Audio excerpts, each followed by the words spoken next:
আসসালামু আলাইকুম প্রিয় দর্শক। প্রধান উপদেষ্টা ডক্টর মোহাম্মদ ইউনূস আজকে দুপুরে একটা ভাষণ দিয়েছেন, জাতির উদ্দেশ্যে দেওয়া ভাষণ। এই ভাষণ নিয়ে কিন্তু নানা আলোচনা হয়েছে।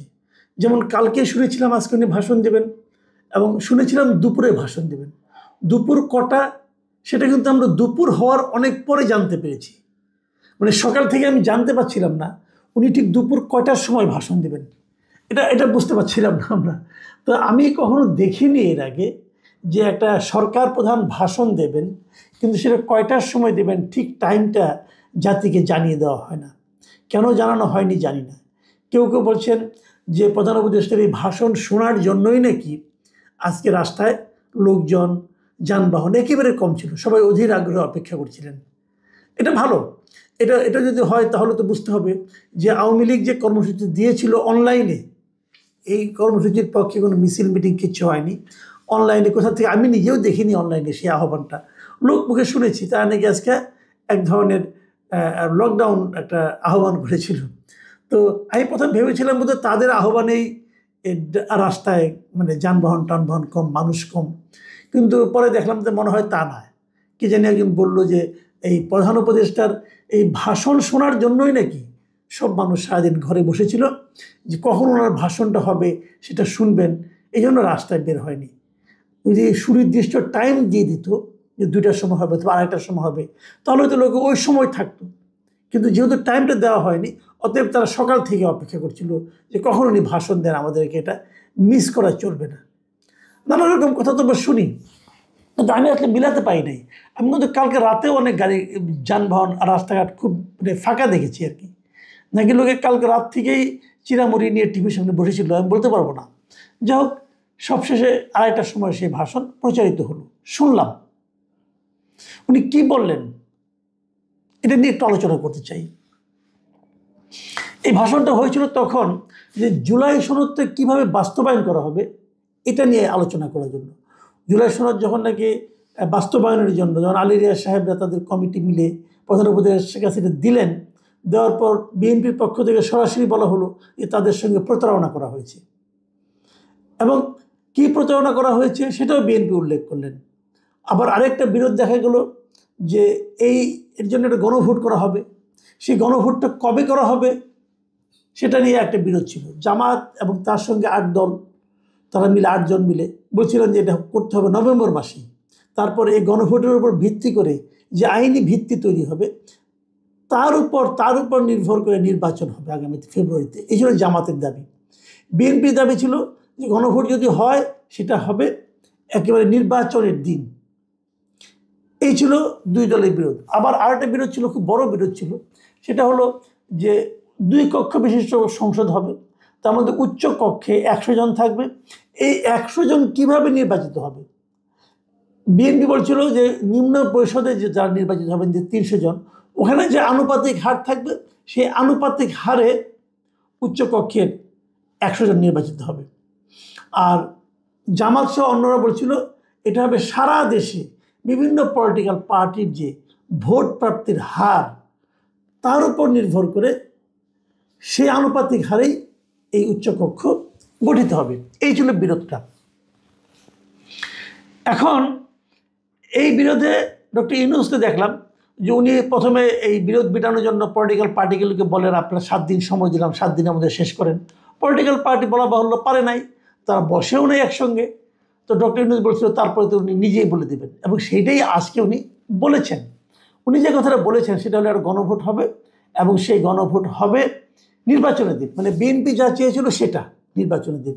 আর উচ্চকক্ষের যারা 100 জন নির্বাচিত হবেন তারা হবেন সারা দেশে প্রাপ্ত ভোটের আনুপাতিক হারে। মানে জামাত এবং অন্যান্য ইসলামী দল যে 8টা, সব মিলে যে 8টা দল যা চেয়েছিল সেই অনুপাতে, এবং এনসিপিও এটাই চেয়েছিল যে সারা দেশে আনুপাতিক হারে। মানে বিএনপির যে দাবিটা ছিল এখানে, এটা এখানে উপেক্ষা করা হলো। অথচ এই চাওয়ার ব্যাপারে বিএনপি কিন্তু ওই সনদে যখন সিগনেচার করে তখন তারা কিন্তু এটার মধ্যে নোট অফ ডিসেন্ট দিয়েছিল, কিন্তু সেই নোট অফ ডিসেন্ট দেওয়ার বিষয়টাও কিন্তু এখন গণভোটে চলে আসতেছে। এই হলো বাস্তবতা। এখন এটা হওয়ার পর কোন দল কী প্রতিক্রিয়া দেখাইছে, আমি যতটুকু দেখেছি কোনো দলই আনুষ্ঠানিকভাবে কোনো প্রতিক্রিয়া দেখায়নি। সবাই বলেছে তারা দলীয়ভাবে বসবেন, বসে আগামীকালকে নাগাদ হয়তো তারা একটা রিয়াকশন দেবেন। তবে তাৎক্ষণিকভাবে কেউই হ্যাপি হয়নি, জামাত হয়নি, এনসিপিও হয়নি, বিএনপিও হয়নি, কেউই হ্যাপি হয়নি। এখন আমার কেন যেন মনে হয় এই যে আনহ্যাপিনেসটা সবাই যে আনহ্যাপি, এটা মূলত আমার মনে হয় কিছুটা মনে হয় দেখানো, লোক দেখানো। কেউ কেউ বোধহয় হ্যাপি হয়েছে কিন্তু তারা বলতে চায় না আর কি। ঠিক আছে, না হোক, কোনো সমস্যা নেই। আমার প্রশ্ন যেটা, মূল যে প্রশ্নটা, যে উনি যে গণভোটটা করবেন, সেই গণভোটটা কতটুকু সংবিধান সম্মতভাবে হচ্ছে এটা নিয়ে আইন বিশেষজ্ঞরা অনেক কথা বলেছেন। আমি নিজেও বলেছি, ওটা আমি আর নতুন করে চর্বণ করতে চাচ্ছি না। আমি কেমন বলতে চাচ্ছি, গণভোটে কি প্রশ্ন উনি রাখবেন জনগণের কাছে সেটা নিয়ে একটু আলোচনা করি। এবং উনি নিজে বলেছেন গণভোটে কি প্রশ্ন থাকবে, আমি ওনার একটু পড়ে শোনাই, আপনাদেরকে শোনাই। উনি বলেছেন প্রশ্নটি হবে এরকম: আপনি কি জুলাই জাতীয় সনদ, সংবিধান সংস্কার, বাস্তবায়ন আদেশ 2025 এবং জুলাই জাতীয় সনদে লিপিবদ্ধ সংবিধান সংস্কার সম্পর্কিত নিম্নলিখিত প্রস্তাবগুলোর প্রতি আপনার সম্মতি জ্ঞাপন করছেন? এই নিম্নলিখিত প্রস্তাব হলো 4টা। এই 4টা প্রস্তাবের ব্যাপারে আপনি সম্মতি জ্ঞাপন করছেন কিনা, এই হলো প্রশ্ন। উত্তর হবে হ্যাঁ অথবা না। প্রস্তাবগুলো কি কি? 4টা প্রস্তাব কিন্তু। ক, নির্বাচনকালীন সময়ে তত্ত্বাবধায়ক সরকার, নির্বাচন কমিশন এবং অন্যান্য সাংবিধানিক প্রতিষ্ঠান জুলাই সনদে বর্ণিত প্রক্রিয়ার আলোকে গঠন করা হবে। মানে ইলেকশন কমিশন, তত্ত্বাবধায়ক গভর্নমেন্ট এবং বিভিন্ন সাংবিধানিক প্রতিষ্ঠান যে গঠন করা হবে। সাংবিধানিক প্রতিষ্ঠান মানে কি? যেমন পিএসসি, দুদক, এগুলি সাংবিধানিক প্রতিষ্ঠান। এগুলি যে গঠন করা হবে, গঠন করার একটা প্রক্রিয়ার কথা জুলাই সনদে উল্লেখ করা হয়েছে। এটা কি প্রক্রিয়া, এটা আপনাদের আমি কালকে পড়ে শোনাবো ভাই, এটা আপনাদের শুনতেই হবে। এটা খুব ইন্টারেস্টিং। কিন্তু বিএনপি যে কেন এতে রাজি হয় না, এটা তখন বুঝতে পারবেন। তো এই সাংবিধানিক প্রতিষ্ঠানগুলো ওই জুলাই সনদে যেভাবে বর্ণনা করা হয়েছে সেভাবে বাস্তবায়ন করা হবে। এটা হলো 1 নম্বর প্রস্তাব। 2 নম্বর প্রস্তাব হলো আগামী সংসদ হবে 2 কক্ষ বিশিষ্ট।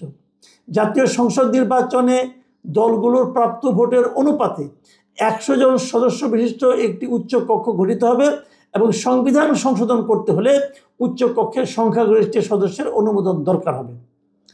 এটা সিম্পল, এটা আলাপ করলাম। আপনারা এক উচ্চ কক্ষ হবে, ওর কাজ হবে নিম্ন কক্ষে বিভিন্ন বিল তারা দেখবে, যাচাই করবে, এগুলি করবে। কিন্তু বেসিক যে জায়গাটা সেটা হলো সংবিধান যদি আপনি সংশোধন করতে চান তাহলে উচ্চ কক্ষেরও মানে অ্যাবাভ 50% অনুমোদন লাগবে। গ হলো সংসদের নারীর প্রতিনিধি বৃদ্ধি, বিরোধী দল থেকে ডেপুটি স্পিকার ও সংসদীয় কমিটির সভাপতি নির্বাচন, প্রধানমন্ত্রীর মেয়াদ সীমিতকরণ, রাষ্ট্রপতির ক্ষমতা বৃদ্ধি, মৌলিক অধিকার সম্প্রসারণ, বিচার বিভাগের স্বাধীনতা, স্থানীয় সরকার সহ বিভিন্ন বিষয়ে যে 30টি প্রস্তাবে জুলাই জাতীয় সনদে রাজনৈতিক দলগুলোর ঐকমত্য হয়েছে সেগুলো বাস্তবায়নে আগামী নির্বাচনে বিজয়ী দলগুলো বাধ্য থাকবে। 30টা দল মিলে 30টা প্রস্তাবে একমত হয়েছে এবং সেই যেগুলি একমত হয়েছে এইগুলি মোটামুটি একটা ধারণা দেওয়া হয়েছে। সেইগুলো আগামী যে নির্বাচনে যে নির্বাচিত হয়ে আসবেন সেই দল মানতে বাধ্য থাকবেন। এটা একজন পাবলিক হিসেবে আপনি মনে করেন কি করেন না? হ্যাঁ অথবা না বলবেন আপনি। ঘ, জুলাই সনদে বর্ণিত অন্যান্য সংস্কার রাজনৈতিক দলগুলোর প্রতিশ্রুতি অনুসারে বাস্তবায়ন করা হবে। এই যে 4টার মধ্যে আপনাকে বলতে হবে হ্যাঁ। যদি আপনি হ্যাঁ বলেন তাহলে কিন্তু সবগুলি হ্যাঁ। হ্যাঁ বললে কিন্তু আপনি সবগুলি হ্যাঁ। তার মানে তখন আপনি ওই যে বিভিন্ন সাংবিধানিক প্রতিষ্ঠানগুলি কীভাবে গঠন করতে হবে ওটাও হ্যাঁ হয়ে গেল। আপনার তত্ত্বাবধায়ক সরকারের গঠন প্রণালী হ্যাঁ হয়ে গেল। 2 কক্ষ বিশিষ্ট সংসদ উচ্চ কক্ষ সংসদ হ্যাঁ হয়ে গেল। উচ্চ কক্ষে 100 জনের নির্বাচন হবে আপনার পিআর পদ্ধতিতে, এটাও হ্যাঁ হয়ে গেল। সব হ্যাঁ হয়ে গেল। কিন্তু এমন তো হতে পারে কেউ একজন বলতে চাচ্ছে যে অন্যগুলি বাদ দেন, যে 30টা বিষয়ে সবাই রাজি হয়েছে ওইখানেও কেউ অরাজি হতে পারে, তার তো একটা মতামত থাকতে পারে। প্রত্যেকটা ওই লোকটাকে কি অবশ্যই 30টা দলের সিদ্ধান্তের সঙ্গে একমত হইতে হবে? নাও তো হইতে পারে। 30টা দলের সিদ্ধান্ত একমত হয় সবাই, তাহলে তার মানে গণভোটের দরকারটা কি? আপনি গণভোট করছেন সেগুলোর ব্যাপারেও জনগণ কি বলছে এটা জানার জন্য। তাহলে যদি কেউ হ্যাঁ বলে, এখানে অনেকগুলি বিষয় কিন্তু আছে, এক হাতে কিন্তু সব হ্যাঁ হয়ে যাবে। এক নাতে কিন্তু সব না হয়ে যাবে। তো এটা কি রিস্কি হয়ে গেল না? আর এভাবে কি হা না হয় করা যায়? এই যে এতগুলি প্রশ্ন, আপনি আপনি যদি হা বলেন সবগুলি হা, এটা কি হয়? মানে আপনি রাতে, মানে বলা হলো এখানে, আপনি যদি রাতে ভাত খাবেন আর রাতে আমি মাংস দেব, তখন ভাই আপনার হার্টের রোগী, আপনি বলবেন রাতে তো আমি ভাই খাবো, কিন্তু আমি তো মাংস খাবো না, আমি তো মাছ খাবো। তা হবে না। আপনি হা বলেন, আপনাকে রাতের খাবার দেওয়া হবে, কিন্তু মাংস সহ দেওয়া হবে। তো এটা কি হলো? আচ্ছা, তারও যে বড় কথা, আমি আরেকটা বেসিক পয়েন্ট বলি। এই যে এতগুলি লেখা, এগুলো তো পড়তে হবে। ওই কিন্তু হা না তো কিন্তু ফর্মে থাকবে, লেখাগুলি থাকবে, দেখে আপনি হা বলবেন। তো এই লেখাগুলো কে পড়বে? ওইখানে পড়া তো কোনো সময় দেবে? এই যে পড়লো, পড়ার পর বুঝতে হবে। কখন আপনি এতক্ষণ, তাহলে এক একটা ভোট দিতে এক একজনের প্রায় 10-15 মিনিট করে লাগবে, আমার তো পড়তেই লাগলো কতক্ষণ। আরও ইন্টারেস্টিং কথা, আচ্ছা বলেন তো ভাই, বাংলাদেশের শিক্ষার হার কত?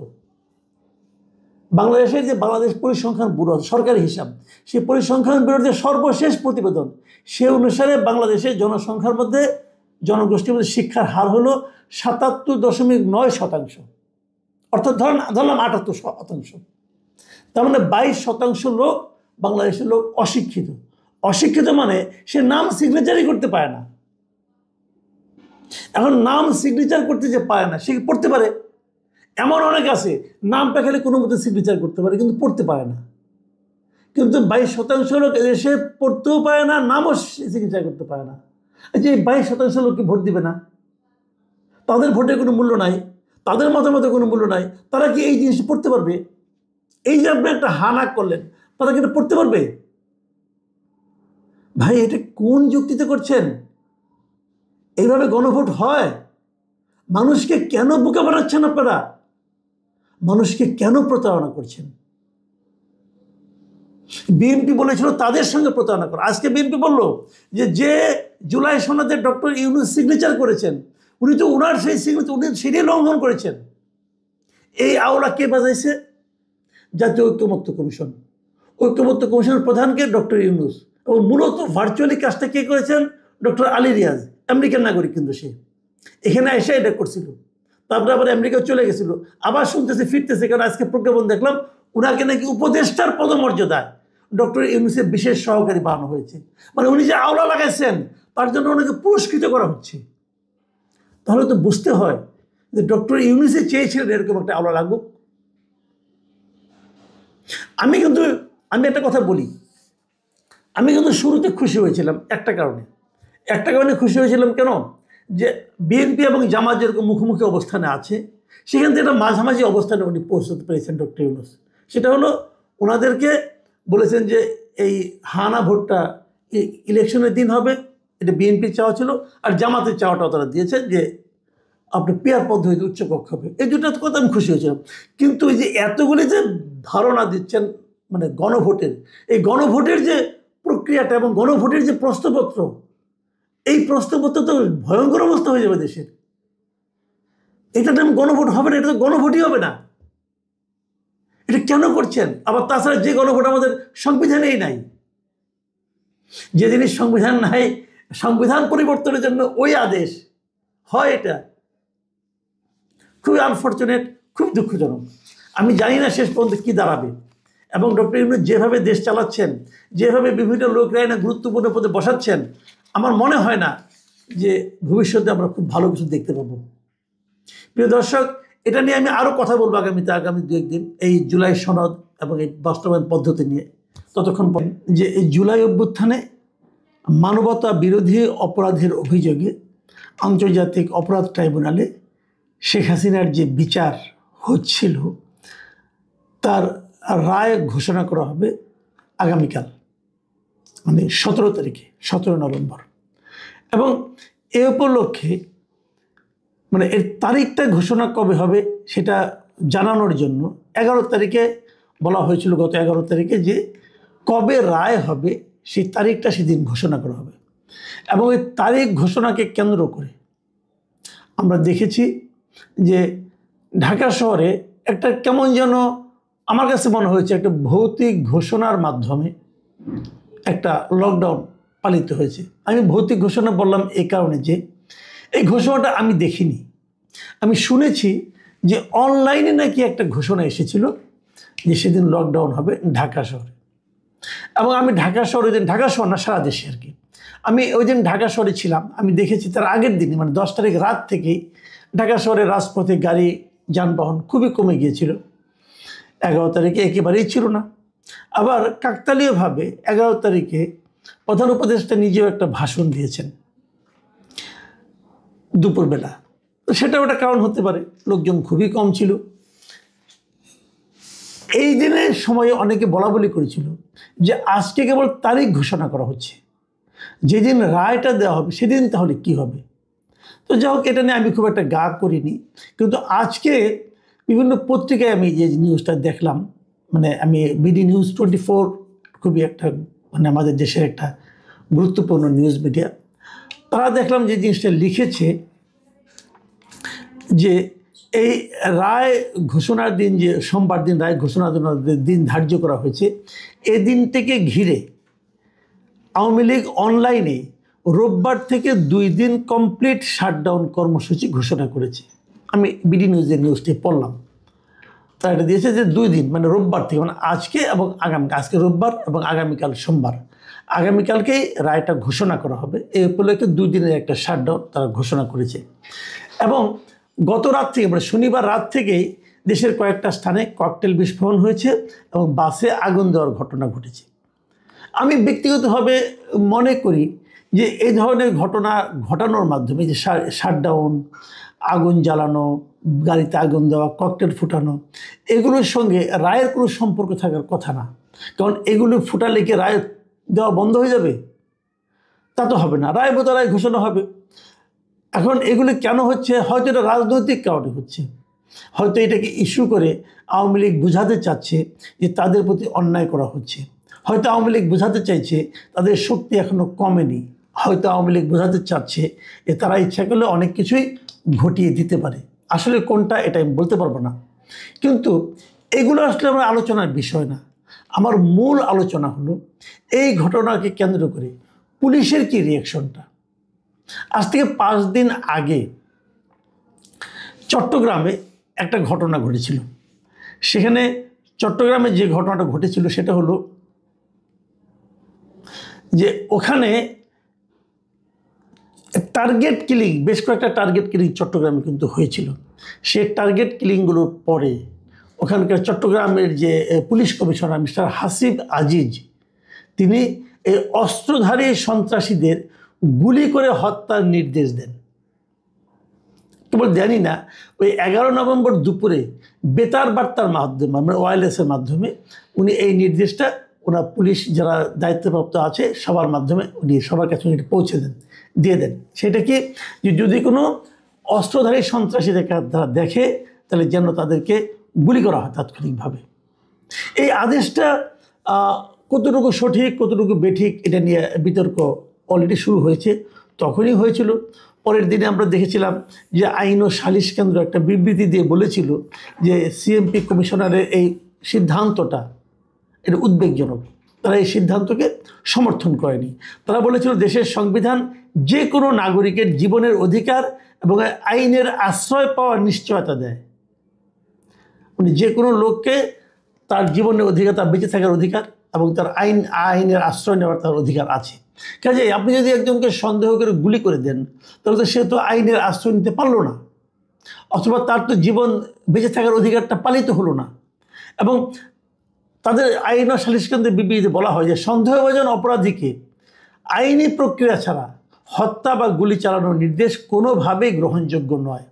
তার মানে সিএমপি কমিশনার যে বিবৃতি, যে বেতার বার্তা পাঠিয়েছিলেন তার পুলিশদের উপর, সেটাকে তারা সম্পূর্ণভাবে কন্ডেম করেছে, বলেছে এটা আপনি পারেন না করতে, পুলিশের সেই ক্ষমতা থাকার কথা না। আপনি একজন লোককে দেখলেন সন্দেহভাজন এবং তার হাতে ধরলাম একটা অস্ত্র আছে, অস্ত্র দেখলেন আপনি, তাও আপনি তাকে গুলি করতে পারেন না। এটা তার বেঁচে থাকার অধিকার আছে এবং তারও একটা কারণ থাকতে পারে, সেটা নিয়ে আলোচনা হতে পারে, বিচার হতে পারে। একমাত্র বিচারক রায় দিতে পারে যে কাকে গুলি করা যাবে এবং কাকে গুলি করা যাবে না। এই জন্যই কিন্তু এই জন্যই কিন্তু যে আমাদের যে এই যে অপরাধের ট্রাইব্যুনালের যে বিচারটা হচ্ছে শেখ হাসিনার জুলাই গণ অভ্যুত্থানের পর উনি যে গুলি চালানোর নির্দেশ দিয়েছিলেন বলে যে ফোনালাপ পাওয়া গেছে বলে বলা হচ্ছে, এবং সেই ফোনালাপ আমরা অনেকটা দেখেছি, শুনেছিও কিছু কিছু, যে সেই ফোনালাপে কিন্তু তৎকালীন প্রধানমন্ত্রী শেখ হাসিনা বলেছিলেন যে তাদেরকে যেন গুলি করা হয়, যে যারা আন্দোলন করছে তাদেরকে তো গুলি করা হয়, এরকম কথা উনি বলেছিলেন বলে ফোনালাপে আছে, এটা শোনানো হয়েছে এবং ওটাকেই সাক্ষ্য হিসাবে নিয়ে কিন্তু কথা বলা হচ্ছে। এবং যে রাজসাক্ষী আছেন যিনি ওই সময়কে আইজিপি, তিনিও হয়তো এই কথাটি বলেছেন যে শেখ হাসিনা অর্ডার দিয়েছেন করতে, কিন্তু এটা পারেন না শেখ হাসিনা। উনি যদি প্রধানমন্ত্রী হন, প্রধানমন্ত্রীকে দেশের এই পুলিশ বলেন, আর্মি বলেন, অথবা মন্ত্রিসভা বলেন, সকলের হেড কিন্তু মানে প্রশাসনিক হেড উনি, মানে সরকার প্রধান উনি, উনি যে সবচেয়ে বড় কর্মকর্তা যদি হয়েও থাকেন তবুও উনি পারেন না, কারণ একজন সাধারণ মানুষের জীবন উনি গুলি করে নিভে দিতে বলতে পারেন না। এটি হলো আইন। যে কাজটা প্রধানমন্ত্রী পারেন না সে কাজটা কিন্তু পুলিশ কমিশনার পারেন। এটি হলো বেসিক প্রশ্ন। সিএমপি কমিশনার অর্ডারটা দিয়েছেন এ পর্যন্ত ঠিক আছে, তারপরে আইন ও সালিশ কেন্দ্র যেটা প্রতিবাদ করেছেন সেটা তো একটা জবাব নিশ্চয়ই উনি দিবেন অথবা দিবেন না আমি জানি না। আজকাল কোনো কোনো কিছু আছে যেগুলো জবাব দিতে প্রয়োজনও পড়ে না, যা ইচ্ছা বলা যায়, যা ইচ্ছা করা যায়।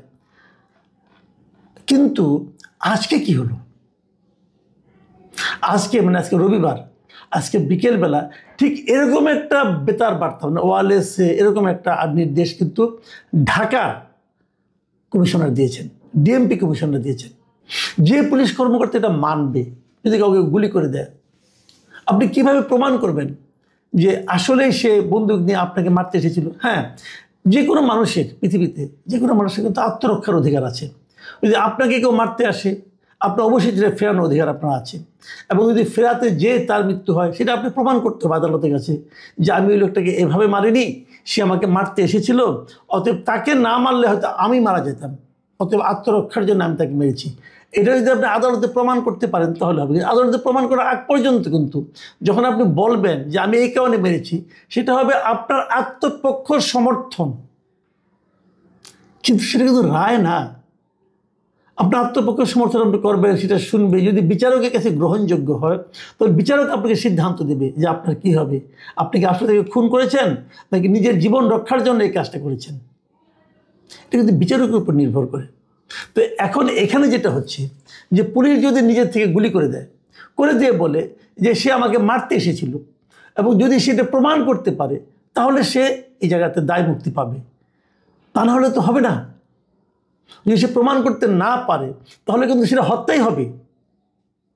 তাহলে এই যখন বাস্তবতা, তখন কি করে চট্টগ্রামে প্রথম, তারপরে ঢাকা, দুই জায়গার পুলিশ কমিশনার, মানে এই দুইটা মহানগরে, চট্টগ্রাম নগরীতে এবং ঢাকা নগরীতে যারা পুলিশের 1 নম্বর ব্যক্তি, তিনি যখন তার অধস্তন কর্মকর্তাদের বলেন যে আপনারা গুলি করে দিবেন, তখন সেটা কিভাবে গ্রহণযোগ্য হবে আমি বুঝি না। এই ব্যাপারে আমি বিডি নিউজ থেকে কিন্তু সমস্ত নিউজগুলি পড়ে শোনালাম আপনাদেরকে। আমি বিডি নিউজে যা আছে তার বাইরে কিছু বলিনি। তো বিডি নিউজের এখানে কিন্তু বিডি নিউজের পক্ষ থেকে তারা ডিএমপি কমিশনার শেখ মোহাম্মদ সাজ্জাদ আলীকে তাকে ফোন করেছিলেন, ফোনকে তাকে ফোন করেছেন অথবা জিজ্ঞাসা করেছিলেন আর কি, জানতে চেয়েছেন যে ঘটনাটা এরকম আপনি বলেছেন কিনা। মানে যদি কেউ বাসে আগুন দেয়, কথাটা কি, আমি কিন্তু উনি যতটুকু কথা বলেছেন আমি কেবল ততটুকু নিয়ে আলোচনা করছি। উনি বলেছেন যদি কেউ বাসে আগুন দেয়, তারপর বলেছে ককটেল মেরে জীবনহানির চেষ্টা করে, তাহলে তাকে গুলি করতে উনি বলেছেন। আর এটা নাকি ওনাদের আইনে আছে। আইনে কোথায় আছে আমি জানি না এখন পর্যন্ত, আমি হয়তো খুঁজে দেখবো, কিন্তু আমি যতটুকু দেখেছি আমি পাইনি এরকম কিছু। একটা আছে যে বললাম যে আত্মরক্ষার অধিকার আপনার আছে, যে আপনাকে কেউ মারতে আসে তাকে আপনি মারতে পারেন, কিন্তু একটা বাসে কেউ আগুন দিল তাকে আপনি গুলি করে দিবেন? সেই বাসটা তো থেমে থাকা বাসে হতে পারে, সেই বাসে কোনো যাত্রী নাও থাকতে পারে, সেই বাসে যদি কেউ আগুন দেয় আপনি তাকে কেমনি করে গুলি করে দেবেন ভাই? এটি ঠিক হবে? অথবা আপনার কাছে মনে হলো সে আগুন দিচ্ছে, সে হয়তো আগুন দিচ্ছিল না, অন্য কিছু করছিল, আপনার কাছে মনে হচ্ছে সে আগুন দিচ্ছে, মেরে দেবেন? এটা কেমন কথা হলো? আমি কিন্তু বুঝিনি এখন পর্যন্ত। আমি আমার আইনের যতটুকু, খুব আমার বেশি জ্ঞান টেন নাই, যতটুকু কমন সেন্স দিয়ে বুঝি, আমি কিন্তু এটা মিলাতে পারি না। বাসে আগুন দিল, আপনি মেরে দিলেন। আচ্ছা, একটা কথা ভাবেন, বাসে আগুন দেওয়া আমরা কবে দেখেছিলাম? 2014 সালের কথা নিশ্চয়ই আপনাদের খেয়াল আছে। সেই সময় একটা মানে আপনার নির্বাচন হয়েছিল, আওয়ামী লীগ অনেকটা না, গায়ের জোরেই করেছিল। 153টা আসনে তারা নির্বাচন ছাড়াই বিজয়ী হয়ে গিয়েছিল। এবং সেটাকে থামাতে যে দেশে অনেক অরাজকতা হয়েছে, অনেক বাসে আগুন ধরেছে। আওয়ামী লীগ বলেছিল এই আগুনগুলো বিএনপি জামাতের লোকরা দিয়েছে, আবার বিএনপি জামাতের পক্ষ থেকে বলা হয়েছিল আওয়ামী লীগের লোকেরা এই আগুনগুলি জ্বালিয়ে তাদের নামে দায় চাপিয়েছে। এরকম অনেক কথা কিন্তু হয়েছে। বাট বাসে আগুন দেওয়ার যে দৃশ্য তখন আমরা দেখেছি, এরকমটা এর আগে কখনো দেখিনি, পরেও কখনো দেখিনি। যে তখন কি পুলিশের উপর এই ধরনের নির্দেশনা ছিল যে বাসে কেউ আগুন দিতে দেখলে আগুন গুলি করে দিবেন? তখন কি কাউকে গুলি করা হয়েছিল? আমি মনে করতে পারি না। তো ডিএমপির আইন কি আমাদের চেঞ্জ হয়েছে নাকি ওইটাই ছিল? তখন কি আইনটা তাহলে প্রয়োগ হলো না কেন? যদি থাকে আমার কাছে ক্লিয়ার না বিষয়গুলো। আমার মনে হয় বিষয়গুলি ক্লিয়ার করা দরকার। ইদানিং কথা বলতে একটু সতর্ক হয়ে বলতে হয়। আমি বুঝি না কি বলতে কি বলবো, আবার কি বলতে কে মাইন্ড করবে। অনেকে মাইন্ড খেয়ে যায়, বুঝছেন না? তারা খুব বড় বড় কর্মকর্তা, তারা আমাদেরকে মাঝে মাঝে সাংবাদিকতা শেখায় যে কীভাবে সাংবাদিকতা করতে হবে। আমরাও শিখি, কী করবো, আমরা ছোটো মানুষ, শিখি ভাই, কী আর করবো। তো এরকম নানা কিছু কিন্তু হচ্ছে। তো এখন আমার এটা জানতে খুব ইচ্ছা করে যে তাহলে ওই সময় কি হয়েছিল এগুলি? ওই সময় তো অনেক বাস পোড়ানো হয়েছিল, কোনো পুলিশ কি গুলি করে দিয়েছিল? তো এখন কোনো গুলি করার কথা বলা হচ্ছে। এটা কি নাকি নাকি এমনও হতে পারে যে ভয় দেখানোর জন্য হয়তো গুলি করবে না, যাতে নাকি এটা শোনার পর কেউ আগুন না ধরায় ভয় পায়। যদি সেটা হয় মন্দ না, তাহলে আগুন টগুন জ্বলবে কম, সেটা একদিক দিয়ে ভালোই। কিন্তু আমি এই জিনিসটা বুঝতে পারি না, যে কাজটা প্রধানমন্ত্রী করতে পারেন না, সেই কাজটা পুলিশ কমিশনার সে অর্ডারটা দেন কীভাবে? প্রিয় দর্শক, এগুলো এক রহস্য। অনেক সমস্যার আমরা হয়তো জানি কিন্তু সমাধান পাই না। এটা হয়তো তেমনই কিছু একটা।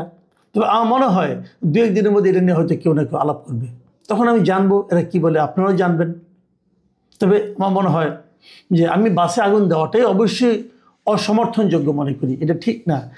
দেশের সম্পদের হানি আপনারা কেন করেন? ইউনূসের দেওয়া ভাষণ নিয়ে কথা বলছিলাম, তখন আমি একবার বলেছিলাম যে বিএনপি কেন এতগুলো নোট অফ ডিসেন্ট দিল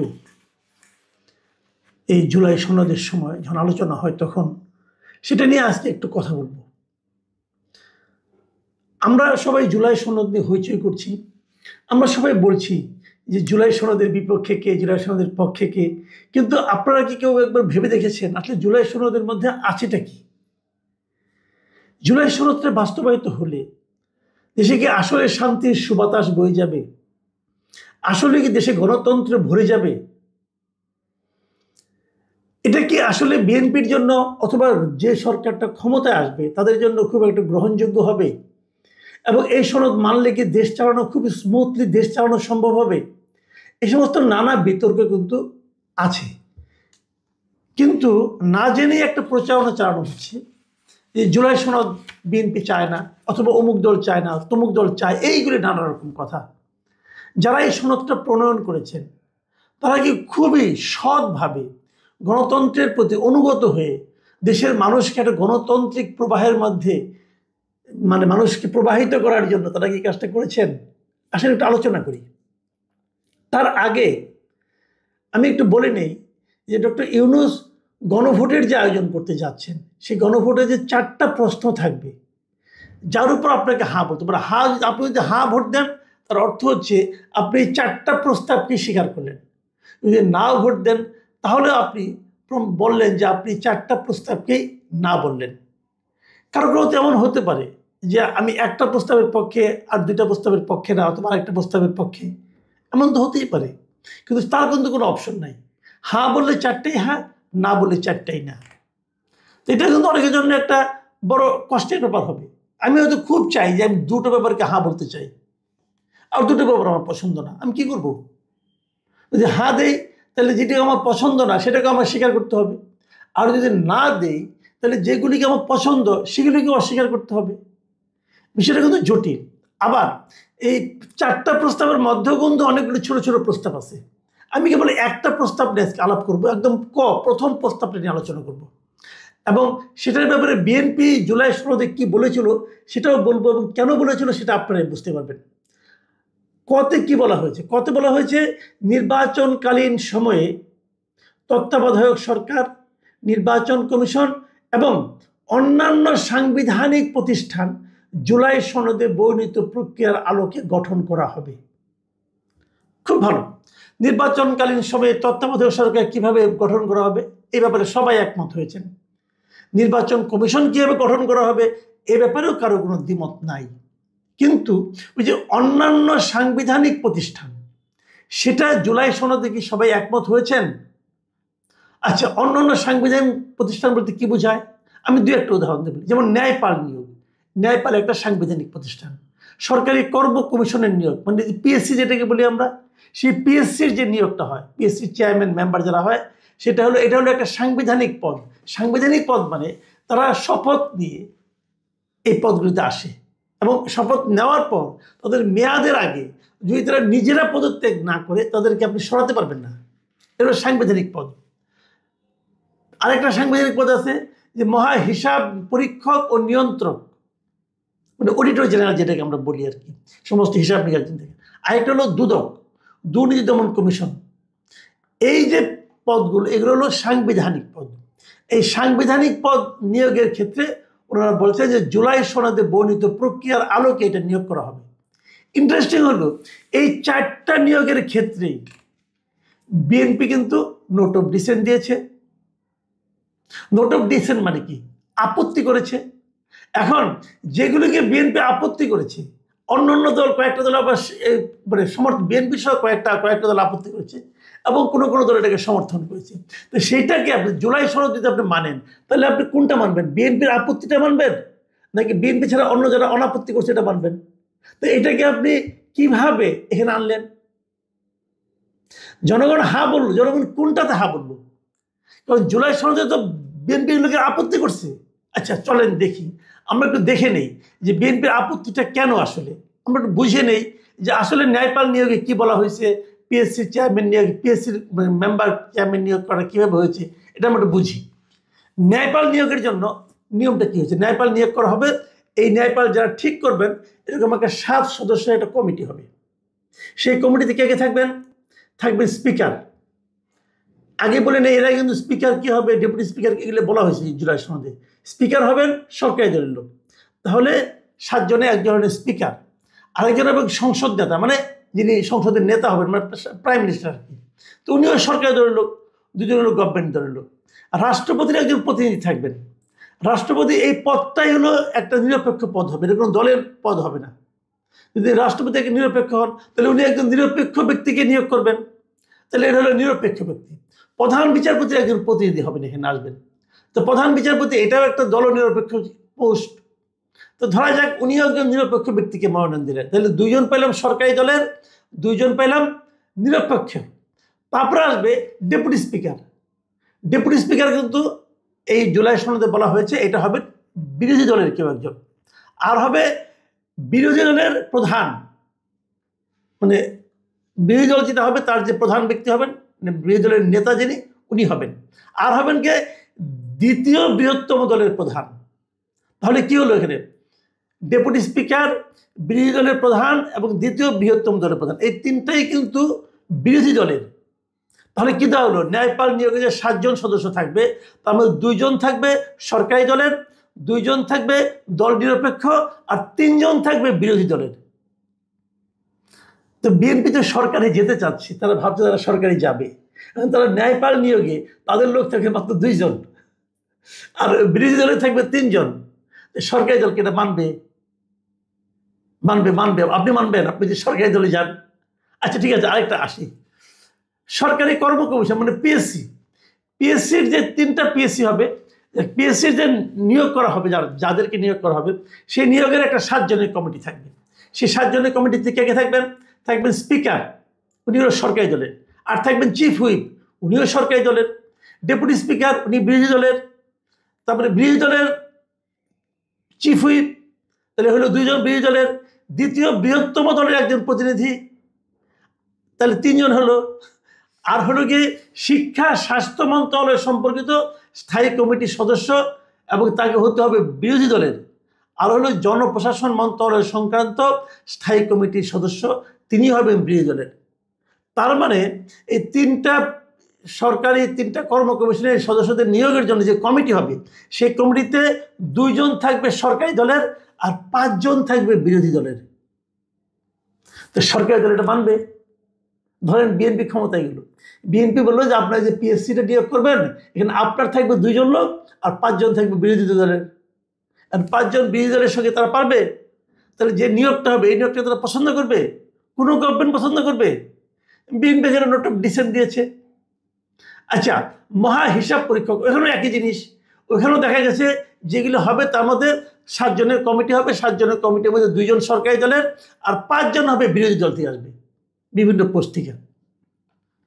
আবার দুদকের যিনি দুদকের সদস্য যে নিয়োগ করা হবে, সেটা নিয়োগের ক্ষেত্রে 7 জনের কমিটি করা হবে। সেই 7 জনের কমিটিতে 1 জন থাকবে সরকারি দল থেকে, 3 জন থাকবে বিরোধী দল থেকে, আর 3 জন হবে দল নিরপেক্ষ।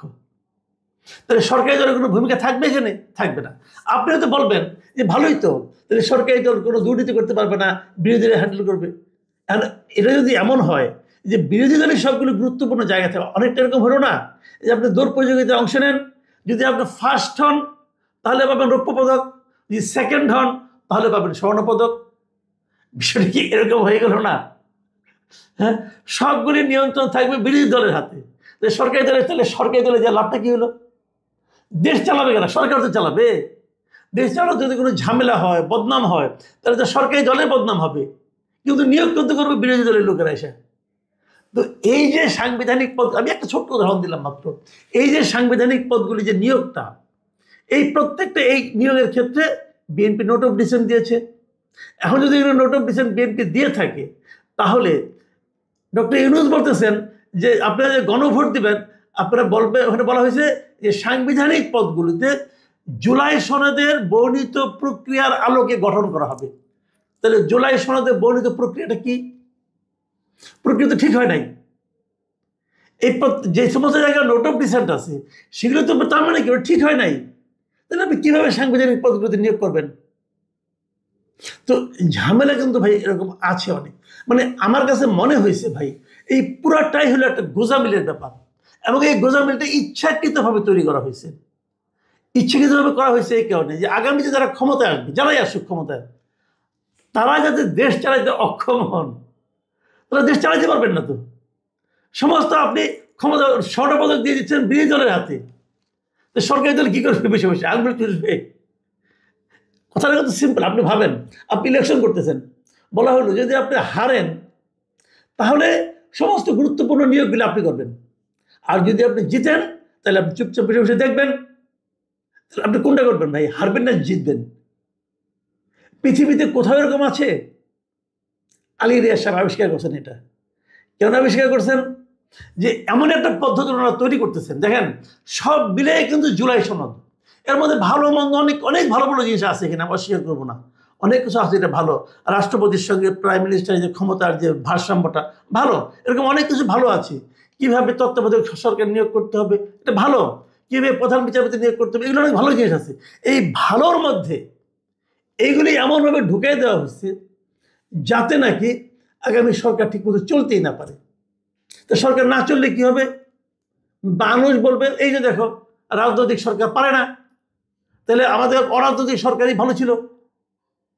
বিষয়টা কিন্তু সিম্পল ভাই। তো এটা হচ্ছে কেন? যিনি এই আকামটা করেছেন তাকে আবার দেখলাম যে আমাদের প্রধান উপদেষ্টা পুরস্কৃত করেছেন, তাকে উপদেষ্টা বানাই দিয়েছেন, মানে অনেক বড় পদ দিয়ে দিয়েছেন ওনাকে। এখন এত বড় একটা কাজ আপনি করেছেন, আর উনি যেটা দিলেন 1 নম্বর, যে উনি দিলেন 1 নম্বর প্রস্তাবটা, আমি পরে এগুলোতে পড়লাম না, পরে এগুলি পড়লে এবার আপনাদের মাথা খারাপ হয়ে যাবে। একটা প্রত্যেকটা প্রস্তাব নিয়ে যদি আলাপ করি জাস্ট মাথা খারাপ হয়ে যাবে যে কিভাবে এগুলি গণভোটের প্রস্তাব হতে পারে, হানার জন্য এগুলি কিভাবে হতে পারে। আমি আজকে একটা আলাপ করলাম মাত্র। কিভাবে আবার বলি আপনাকে শুনেন, নির্বাচনকালীন সময়ে তত্ত্বাবধায়ক সরকার, নির্বাচন কমিশন এবং অন্যান্য সাংবিধানিক প্রতিষ্ঠান জুলাই সনদে বর্ণিত প্রক্রিয়ার আলোকে গঠন করা হবে। প্রথম দুটা বাদ দেন, নির্বাচন তত্ত্বাবধায়ক সরকার এবং নির্বাচন কমিশন কারো কোনো আপত্তি নাই। কিন্তু অন্যান্য সাংবিধানিক প্রতিষ্ঠান যেগুলো আছে সেগুলোর ব্যাপারে তো বিএনপির আপত্তি আছে, এনডিএম এর আপত্তি আছে, আরো কয়েকটা দলের আপত্তি আছে, এবং সেটা সম্পূর্ণ বিপরীতধর্মী বিষয়। তাহলে এটাকে আপনি কিভাবে পাশ করাবেন? এবং জুলাই সনদে এর সম্বন্ধে বলা হয়েছে এবং কেন তারা নোট অফ ডিসেন্ট দিয়েছে তাও তো বুঝতে পারছেন। এই হচ্ছে জুলাই সনদের নকশা। সব মিলিয়ে ভালো আর মন্দ একসঙ্গে মিশাইলে হয় না। আপনি বললেন যে টেবিলের উপরে 1 মগ দুধ আছে, 1 বাটি খেজুর আছে, কিছু ফল ফলান্তি আছে, আর 1 গ্লাস মদ আছে। এই সবগুলি মিলাইয়া হলো একটা প্যাকেজ, আপনি খাবেন। যদি আপনি মদ মনে করেন, মদকে হারাম মনে করেন, তাহলে তো আপনি একটাও খাবেন না রে ভাই। কিন্তু মদটাকে যদি আপনি বাইরে রাখতেন তাহলে বাদ বাকি সব কিন্তু স্বাস্থ্যকর। এই হিসাবটা হয়ে গেছে এরকম, একটা প্যাকেজের মধ্যে এমন কিছু জিনিস ঢুকিয়ে দেওয়া হয়েছে, 5টা ভালো জিনিসের মধ্যে একটা খারাপ জিনিস ঢুকিয়ে দেওয়া হয়েছে। বলে কি সবগুলি মিলে হা বলো, আর আপনি না বললে খারাপ লাগবে। যে বলে হ্যাঁ তাহলে তুমি দুধ খেতে চাও না, তুমি না বলছো, তাহলে তুমি ফলমূল খেতে চাও না, তুমি না বলছো। ভাই এটা কিসের মধ্যে আমাদের আপনারা ঠেলছেন? দুধ আর মদ কি একসঙ্গে যায়? যাই হোক, আমি মনে করি যে এগুলো নিয়ে আমরা আরো আলোচনা করতে পারি। যদি আপনারা আগ্রহ দেখান আমি আরো আলোচনা করবো, প্রত্যেকটা পয়েন্ট নিয়ে আলোচনা করবো, তাহলে বুঝতে পারবেন বিষয়টা আসলে কি। প্রিয় দর্শক, আমি জানি না শেষ পর্যন্ত কি হবে। শেষ পর্যন্ত হয়তো এভাবে আমাদেরকে ভোট দিতে হবে। আমি জানি না টেবিলের মদ আর দুধ আমি কোনটাকে গ্রহণ করব। না বললে দুধ হারাবো, আর হ্যাঁ বললে মদ খেতে হবে। আপনি ভাবেন আপনি কি করবেন। প্রিয় দর্শক, এখন এ পর্যন্তই। আল্লাহ হাফেজ।